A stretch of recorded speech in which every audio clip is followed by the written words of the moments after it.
bien menée et coordonnée ces derniers mois. Ce sont plus d'une quarantaine d'articles accablants qui ont été publiés par les journaux ivoiriens. Mais ce qui irrite le doublement et le maire et député de Thiès-Salé, c'est qu'en sa qualité de journaliste bien qu'élu, il observe que ses confrères sont plongés dans une violation aussi flagrante de la déontologie de la profession qu'incompréhensive. Comprenant qu'il ne saurait répondre à chaque publication, parfois jugée surréelle, le maire Salé Tiemoko décide alors d'orienter autrement l'approche avec une immersion presse de 24 heures du vendredi 21 au samedi 22 octobre 2022 dans sa localité. Voilà le site de la commune de journalistes. Et ce site a été considéré comme différents sites réserve administrative qui devait à terme servir à construire nos collèges, bien faire l'extension du lycée. Et donc c'est ce site-là que en août 2020, comme le préfet l'a dit, nous avons mis à disposition du ministère de la Santé pour réaliser l'hôpital général. Il faut préciser qu'il s'agissait au départ d'une réhabilitation que nous avons convertie en construction. Donc il fallait trouver un site où il y a un réseau d'eau, donc le réseau d'eau passe ici, où il y a un réseau de courant, où il y a un accès facile. Donc on a fait bitumer la voie qui vient au lycée, et donc vous voyez que le site est le plus idéalement placé. On n'en trouve pas d'une telle superficie avec l'accompagnement réseau d'eau, réseau d'électricité et réseau de voirie aux côtés. Donc c'est comme ça qu'on a mis ce site à disposition du ministère. Alors tout à l'heure, quand on va arriver au bureau, je vais vous expliquer ça. Je n'ai pas voulu contredire l'autorité préfectorale sous vos caméras par rapport au fait qu'il disait que les fonctionnaires de la mairie auraient commis une faute lourde au point où ils n'ont pas dit à la mairie d'organiser. Non, non, non. Prenez la loi sur les collectivités. Les attributions du maire, là. Le maire peut prendre une décision et la faire valider plus tard par le conseil municipal. C'est dans nos attributions. Donc on n'est pas tenu de faire un conseil municipal extraordinaire pour prendre une décision d'urgence. Le maire le fait et explique ça au prochain conseil municipal. Donc ça on peut le faire sans qu'il y ait une difficulté. Le prochain conseil municipal est prévu pour le 2 novembre, dans le cadre du budget primitif. Donc les fonctionnaires de la mairie n'ont commis aucune faute. La loi autorise le maire à agir et à faire valider sa décision par conseil municipal. Là, le test que j'ai pris sur les COGES, pour soumettre les cotisations COGES, je l'ai pris avant de le faire valider par conseil municipal 2 mois plus tard. C'est dans nos attributions, on peut vous produire le texte. Donc il ne faut pas que vous alliez à Abidjan avec dans l'esprit que la mairie a commis une faute lourde ou bien les fonctionnaires ont commis une faute. Non, non, non. Il y a toujours des procédures exceptionnelles qui sont prévues par les textes de loi. Le maire peut agir dans l'urgence. Bon, par exemple, il pleut, une école est décoiffée. Et la mairie doit, dans l'instant qui suit, dans le deuil qui suit, faire recoiffer l'école. Le conseil municipal doit même une réunion extraordinaire, vous ne pouvez pas la convoquer parce que les conseillers municipaux sont à travers le pays. Donc, la décision de faire mettre des tôles sur la maison, le maire peut prendre la décision, faire la dépense et puis la faire valider à la plus prochaine réunion du conseil municipal. C'est prévu par les textes de loi. Donc les fonctionnaires de la mairie n'ont commis aucune faute. Je ne voulais pas faire le débat avec le préfet devant les confrères, mais on peut vous produire le texte de loi qui soutient une telle décision. Donc un maire peut agir dans l'urgence. Par exemple, on est parti hier à Nzianois, où le Nzien est sorti de son lit. Et sous près de 200 mètres, a occupé toute la maison. Malheureusement, le Nzianois n'est pas dans la commune. Si Nzianois était dans la commune, la mairie, en urgence, aurait trouvé les fonds pour pouvoir assister la population. Et cette dépense-là, la faire valider demain par un conseil municipal. On ne va pas dire non, comme l'eau est en train de venir, il faut que le maire convoque d'abord, non mais les gens vont mourir. Donc la loi a prévu toutes les dispositions dans lesquelles le maire peut agir dans l'urgence et faire valider par conseil. Le chef d'État prend des ordonnances, non? Il prend des ordonnances en matière économique. Après il fait quoi? Après il les fait valider par le Parlement. C'est la même procédure pour les maires. Voilà, parce que le maire et le chef d'État et le conseil régional sont les seuls élus qui gèrent un territoire. Donc c'est les mêmes procédures qu'on nous a accordées. Et moi je connais les tests et donc je peux agir dans l'urgence de ma collectivité. Donc voilà le site qui a servi, qui va servir à construire l'hôpital. Le ministre sera ici le 30, comme le préfet l'a dit. Il va venir poser la première pierre de cet hôpital là. Voilà les techs là, voilà les grosseurs. Celui-là on a laissé passer l'un des plus gros. Mais quand vous regardez ça là, est-ce que ça c'est exploitable en termes de pour une série, pour faire des chevrons, par exemple, pour faire des planches? Pas possible. On vous a envoyé hier les images, la photo. C'est pas où. Vous l'avez transmis ça. Regardez le champ en complet. Ça y est là, les images sont là. Vous voyez les pieds des tech là. Le préfet vous l'a dit, ils ont interrogé le gars de la Syrie. Quand on dit que le maire a vendu là, il a interrogé le gars de la Syrie devant le commissaire, donc ce PV. Il dit on lui a jamais vendu des tech et ils ont pu faire du bois de chauffe. Parce qu'il a dit là, d'où vient qu'on dit que le maire a vendu 340 tonnes de tech. Voilà la vérité. Et puis le site n'est pas pour les eaux et forêts. Le site, on va vous montrer le plan à la mairie là-bas, c'est une réserve administrative destinée à recevoir un établissement public. Donc à tout moment, le maire peut en disposer. Voilà ce qui s'est passé. La décision qu'on a prise pour raser les maisons, là où on est venu le matin, où on a rasé les 56 maisons là. Je n'ai pas fait de conseil municipal extraordinaire avant de raser les maisons. La coopération japonaise m'a donné 2 semaines pour libérer le site. Est-ce que vous pensez que j'ai le temps de faire un conseil municipal avant de libérer le site quand le collège s'en va à Divo? Mais dans l'urgence, j'ai fait raser et puis au conseil municipal, j'ai fait valider par mes conseillers. Dans tous les cas, le conseil, sur 28 membres, j'en ai 23. Donc à tous les coups, ma décision que j'ai prise sera validée par mon conseil, puisque c'est dans l'intérêt de la collectivité. Donc on n'a commis aucune faute. On pouvait agir dans l'urgence et faire valider par le conseil municipal. Les fonctionnaires n'ont pas commis de faute lourde. Ce n'est pas possible. Parce que le texte de loi peut le sortir. Vous allez voir que le maire peut agir et faire valider par le conseil municipal. Voilà ce que je tenais. Ok, monsieur le maire, moi j'ai une question. C'est vrai que vous menez toutes ces actions pour l'intérêt de la population, mais puisqu'il s'agit des propriétés, est-ce que vous demandez quand même l'avis des propriétaires avant de prendre Non, il n'y a pas de propriétaire. Le propriétaire, c'est la mairie. Une réserve administrative, son propriétaire, c'est l'État. Et l'État est représenté par la mairie. Donc quand on fait le lotissement, c'est le maire qui dit ici, là, il veut une réserve. Parce qu'on va construire un collège là, dans telle année. Donc ces sites-là, ce n'est pas des propriétés privées. C'est des réserves dont la gestion appartient à la collectivité. Donc quand le maire là, qu'on dit, il y a un projet qui arrive, il va regarder dans la ville, est-ce qu'il y a une réserve quelque part? Là par exemple, on avait ici une réserve lycée, pardon, une réserve santé de 7 hectares. Mais c'est dans une zone qui n'est pas accessible. Or, on veut obtenir la construction d'un lycée professionnel par le groupe Eurofine, ceux qui ont construit l'usine Cacao là. Ils veulent démarrer les travaux avant la fin de l'année. Avec mes services, on a dit bon, la réserve santé, comme l'hôpital va être construit ici maintenant, cette réserve-là, on peut la transférer au groupe Eurofine pour faire le lycée professionnel. Donc le maire peut en disposer à tout moment. Si c'est un bien privé, là le maire est tenu de faire des procédures d'expropriation, en passant par la justice, en expliquant pourquoi il veut prendre le site. C'est totalement différent d'une réserve administrative dont le maire a la gestion et dont il peut disposer à tout moment pour l'intérêt public. Uniquement pour l'intérêt public. Mais il ne peut pas en disposer pour ses propres intérêts. Voilà ce que la loi a dit comme disposition. Donc ce n'est pas un truc privé que le maire a pris sans écouter le propriétaire. Il n'y a pas de propriétaire, le propriétaire c'est la collectivité. D'accord. Voilà. En fait, pour que nos téléspectateurs puissent bien comprendre, on vous accuse de quoi exactement? D'avoir vendu des techs ou de les avoir détruits? On accuse la mairie d'avoir vendu des techs. Voilà. C'est ça la chose. On dit le maire a vendu, il a fait couper et il a vendu.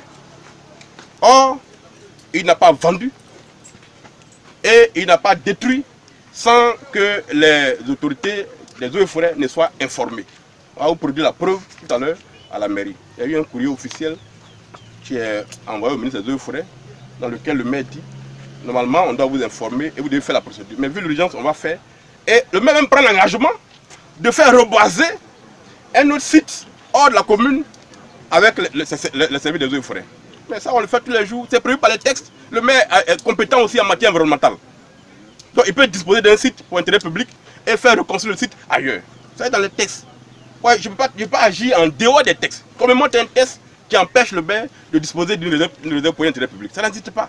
Donc, je peux le faire et puis faire classer ça ailleurs pour réaliser notre espace. Donc, voilà un peu. On nous a accusé d'avoir vendu les textes. Ça n'a jamais été vendu. On nous a accusé d'avoir détruit une plantation pour morceler le site et le vendre. Le site est là, il va recevoir l'hôpital général de Tissalé. Monsieur le maire, où sont les têtes coupées? Comment? Les têtes coupées, où sont les têtes? Mais comme le préfet vous l'a dit, on l'a dit à la Syrie. Parce que vous voyez, un tel travail, vous voyez, c'est un peu. C'était une forêt, vous voyez comment c'était. Voilà, une partie est restée là. Il fallait le nettoyer. D'abord, il faut prendre des machines pour couper les tecs. Ensuite, il faut, quand vous avez coupé ça, il faut dessoucher. Vous voyez qu'ils doivent tout dessoucher là. Pour dessoucher, il faut un bulle.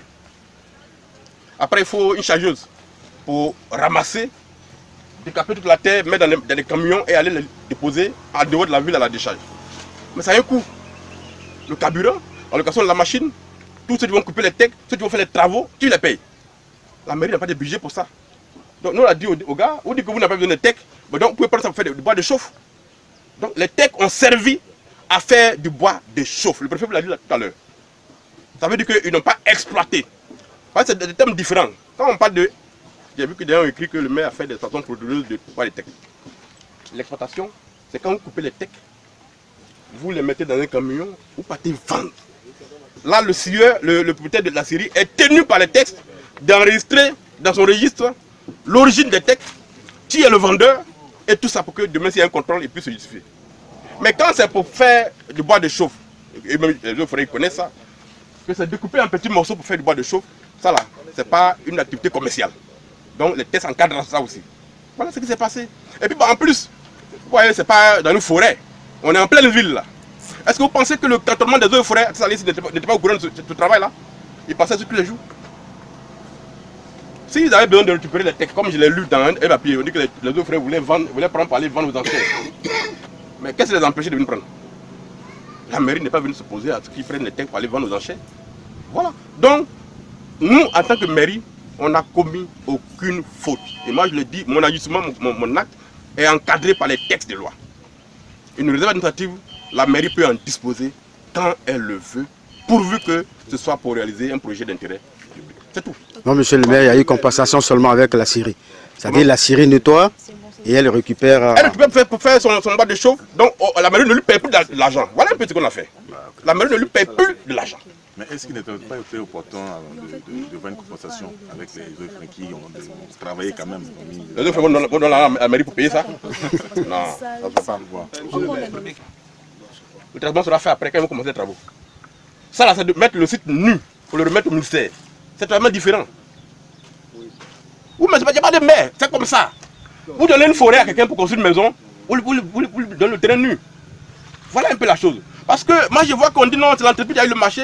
Et puis bon, il y a eu des confusions entre le conseil régional et la mairie, tout ça. Le conseil régional n'a rien à voir dans ce projet-là. C'est un projet qui est pour le ministère de la Santé. C'est pas que Demba est président du conseil régional, qu'en même temps il agit ici. Non, il agit ici en tant que ministre de la Santé. Le conseil régional n'a pas construit l'hôpital ici. Donc l'entreprise qui a eu le marché, mais je vous envoie les images hier, non? C'est pas, donne-leur les images. Voilà. Ils sont venus ici à le Bennett. Vous avez vu les images? Le ministère mettait là avec la Diem. Il a vu une chemise, M. Traoré a écrit dessus Diem. C'est eux qui ont dit, cédez-nous le site nettoyé. Mais nous on fait quoi? Si nous avaient dit qu'ils avaient l'argent pour faire le site, nous on n'a pas venu couper les textes ici. Est-ce que nous on est fous pour venir couper les textes alors qu'ils ont l'argent pour faire ça? Voilà. Voilà. Et nous on dit, on a 2 semaines pour libérer le site. Donc on fait comment? Allez demander la direction de l'hôpital. Elle peut en témoigner. Donc l'entreprise n'est pas venue dire à la mairie, nous on a 5 millions, mais 10 millions pour nettoyer le site, donc laissez ça. Non. Le ministère a dit à la mairie, libérez le site pour donner à l'entreprise. Vous voulez qu'on fasse quoi? Aujourd'hui nous sommes au-delà de 2 semaines. Donc l'urgence... Ça, c'est pas notre affaire. Voilà. C'est ce que vous voyez comme personne, ça va être notre problème. Que le ministère ne soit pas venu construire après 2 semaines, ça c'est le problème. Nous on a fait le travail pour lequel on nous a demandé de donner le site. Il peut mettre 1 an, 2 ans avant de construire, ça c'est leur affaire.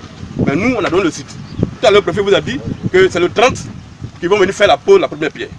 Voilà, donc nous on n'est pas de problème. Et s'il vient le 30 qu'il n'y a pas de site, on fait comment? Donc nous, ce qu'on a demandé de faire, on l'a fait. Les produits internes au ministère de la Santé, ça ne nous regarde pas. Est-ce que je vous l'ai dit? Ensuite, vous avez dit autre chose là, le lycée. Est-ce que le lycée a été informé? C'est pas qu'on dit que c'est pour faire le lycée, que c'est pas ton lycée. Hein. Non, laisse-moi finir. C'est quoi? C'est son personnel qui a planté les techs. C'est son personnel qui a planté les techs. Oui, mais ça ne veut pas dire que ça leur appartient. Ça ne veut pas dire que le site leur appartient. Quand ça a commencé à être coupé là, le proviseur m'a appelé. Je lui ai dit c'est la mairie qui coupe. C'est tout. S'il voulait ramasser les techs, il n'avait qu'à venir ramasser. Demandez au proviseur. Je l'ai eu au téléphone. Donc ils ont été informés de ce que la mairie est en train de couper les techs. C'est pas caché. Le lycée là, il voit ça. Voilà. Donc ne cherchez pas à trouver des poux sur la tête d'un chauve. Voilà. Ce sont des histoires. La mairie n'a commis aucune faute. Je suis même surpris que cette affaire ait fait l'objet d'un tel déchaînement médiatique. Attends, les forêts ivoiriennes sont gâtées tous les jours là. Pourquoi personne n'en parle? Pourquoi c'est tout ça que tout le monde se concentre? C'est un problème politique. Et je vais le dire, je vais utiliser les mots. C'est une affaire politique. Et beaucoup de confrères savent comment ils ont eu l'information de cette affaire. Ils savent comment, qui les a pistonnés, qui les a motivés à écrire contre le maire. Mais je ne vais pas rentrer dans ça. Mais nous, on n'a pas commis de faute. Voilà la clôture du lycée qui est en train d'être réalisée à 75 millions. Ce n'est pas la mairie, hein. Ce n'est pas le conseil régional. C'est la fondation Saleh Thibault qui a fait ça. Voilà, vous voyez les travaux là. Ça fait 40 ans que le lycée n'a pas de clôture. Mais moi, j'ai trouvé les fonds que j'aurais dû mettre dans ma poche parce que ça appartient à des privés. Mais j'ai donné ça au lycée. Les textes, même s'ils vendaient, ils ne peuvent pas trouver même 5 millions dedans. Mais moi, j'ai investi 75 millions pour faire la clôture du lycée qui prend de combien d'hectares. Voilà, c'est ça que vous devez montrer aux Ivoiriens. Que le maître Saleh travaille. Il est en train de clôturer le lycée avec des fonds privés. Que de faire des problèmes sur les techs. Il a vendu tech, il a fait cela. C'est des histoires. À partir du moment où moi j'ai préservé un champ de tech de 10 hectares là-bas, il peut m'autoriser à couper aussi un champ de 8 hectares. C'est compensé. Monsieur le maire, permettez. Oui. Je dis que ce qui me gêne un peu, c'est le fait que vous voulez présenter les journalistes comme des personnes qui sont instrumentalisées. Je pense qu'on a une profession. Non, il y en a qui sont instrumentalisés. On se connaît dans le métier. On se connaît. Moi, je ne sais pas. Voilà. Parce qu'on dit que vous avez donné 350 tonnes. 350 tonnes. Bon, qui a pesé? Voilà. C'est par rapport à pas de 350 pieds. Voilà. 350 tonnes là, qui a pesé? Ouais.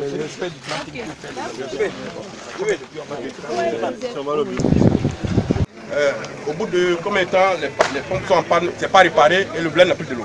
Avec ce système là, il n'a aucune difficulté. Et comme ça est sous l'égide de la mairie, quand il y a une panne, c'est la mairie qui vient pour réhabiliter, pour faire les travaux. Donc on a plus payé. Comment? L'eau n'est plus payée. L'eau n'est plus payée. Les parents ne payent plus. C'est gratuit. C'est entièrement gratuit. Et donc toutes les pannes, c'est la mairie qui s'en occupe. Donc on ne boit plus l'eau de Banama. Non, on ne boit plus l'eau de Banama, c'est pas possible. C'est pas possible. Et il y en a combien?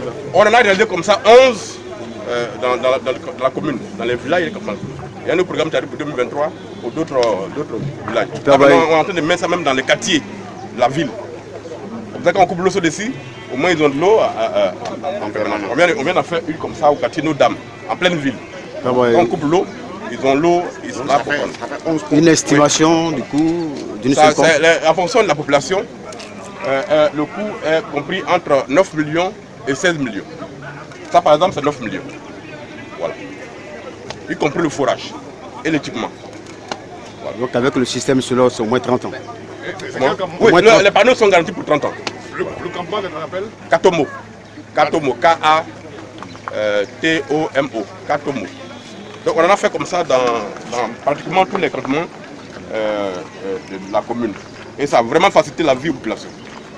Trouver 25 francs, trouver 100 francs pour remplir une barrique, ce n'est pas tous qui ont l'argent pour faire ça. Voilà, la collectivité doit pouvoir les mettre à disposition d'un dispositif pour qu'ils aient le système pour avoir des choses. Voilà. Et même réflexe. Donc c'est le partenaire Semiro qui réalise avec ses produits. Donc, on va acheter dans le vide. Bon, on va partir. Oh oui. Santé.